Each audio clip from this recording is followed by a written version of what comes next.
normal traffic on our roadways is suddenly changed when cars collide. These incidents generally happen without warning, and when they do, emergency responders are called into action.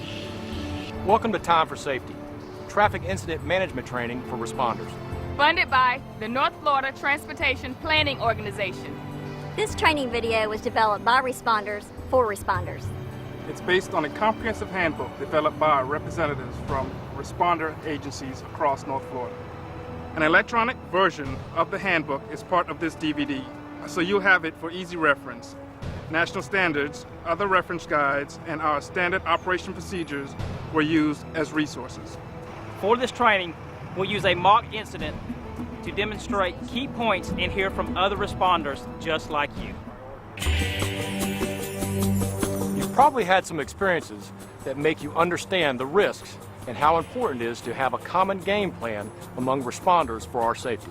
Over 150 law enforcement officers were struck by vehicles and killed at an incident scene in the past 10 years. Over 20% of annual firefighter deaths occur on the roadways. And an average of 45 towing and recovery workers die on our roads each year. Every day is a risk. People just don't seem to pay attention. They don't notice this big red truck with all the lights on. You notice 8 times out of 10 people that don't notice you, you notice that they're on a cell phone. We had a trooper that was on scene in an accident here in downtown Jacksonville, and he was sitting in the right emergency lane on I-95 northbound. And somebody just saw the lights and gravitated toward the patrol car and sideswiped him while he was sitting in it. So he was minorly injured. And they continued on about 1,000 feet, and they ended up hitting one of our wrecker drivers, and he was killed, unfortunately, at the scene. A lot of people, they see a crash or they see the lights of a police car, they're not paying attention to what they should be. They're looking at us or looking at the crash, and I've seen, I can't tell you how many times in my career, worse crashes happened because of that than the crash that I'm originally responding to. I was up and helping a broken down vehicle on the Matthews Bridge, and I had the emergency light activated and everything. All the cars moved over to inside lane because I was outside lane, and this lady just decided to hit me going about 40 miles an hour. One firefighter and a lieutenant that were with us, and they probably come within a foot of getting clipped on the interstate. I was working assisting Florida Highway Patrol with a crash on 95 a couple of years ago, and even though the crash was off the road, I had a semi that came probably about 6 inches close to me to hit me. I've had a close call, Miss.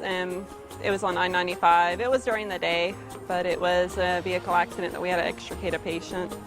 I had several close calls.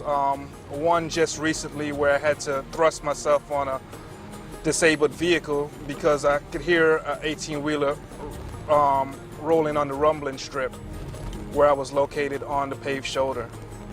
When it really boils down to it, safety. It's providing the safety for the patient, getting them to the right facility as quickly and safely as possible, all the way to making sure that we don't get injured and become a patient.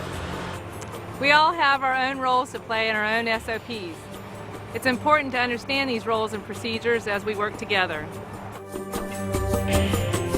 Our role in traffic accidents is to get our apparatus positioned as best as possible for whatever need we need it for. Our role in handling traffic accidents are more with extrication or patient care. We're going there strictly to take care of possible patients, victims. Being on the rescue, our main focus is the patients. How many patients, what type of injuries, is there entrapment? We're dealing with the traffic pattern. And I'm trying to investigate what actually happened, what caused the crash. We're trying to keep everyone safe, preserving the evidence we have to preserve, and get these people around the crash scene safely. We can conduct our business in a normal fashion and get those motorists moving as quick as they can. The one thing we have in common is our focus on safety. Because safety is everyone's responsibility. We hope that through this training, we can help you better identify common ways to manage traffic incidences so everyone is pulling in the same direction and staying safe. You've just heard a few stories of the safety challenges responders like you face at incidents every day. Hi, I'm Lexi Huber, and I'll be your host in this series of traffic incident responder training videos. As a professional actress, I've had the opportunity to play the role of a first responder in movies and commercials. But your job as police, fire, EMS, towing, and transportation professionals can't always be portrayed realistically. That's why we've asked some of your colleagues to help me as we get into the topic of traffic incident management and responder safety more in depth. Traffic Incident Management, or TIM for short, is about people working together to solve problems on our roadways. By having a coordinated plan, responders can minimize the duration of traffic incidents, improve traffic flow, and ultimately promote safety for motorists and each other. Traffic incidents cause a fourth of overall congestion and can lead to secondary collisions. The economic cost of traffic backups is approximately $7,000 per minute. By following the key points in this training, we can clear the scene and reduce delays by up to 65%. As trained professionals, you have the tools to get the job done. And what we want to do with this series is simply help you do it better, together. To get you there, we will have 5 modules in this program. Each one is about 5 to 10 minutes in length. We've just finished our introductory module, and next we will get into traffic incident management basics.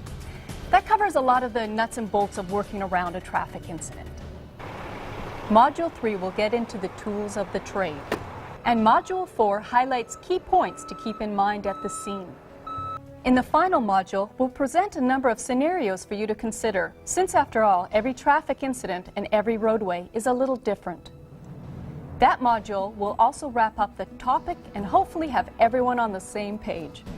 And we'll go over our top 10 things to remember for safe and effective traffic management.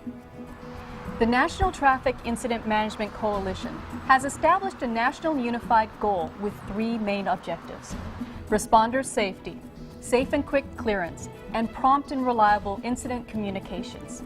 This training addresses those objectives. I hope you enjoy the program, and remember to take time for safety.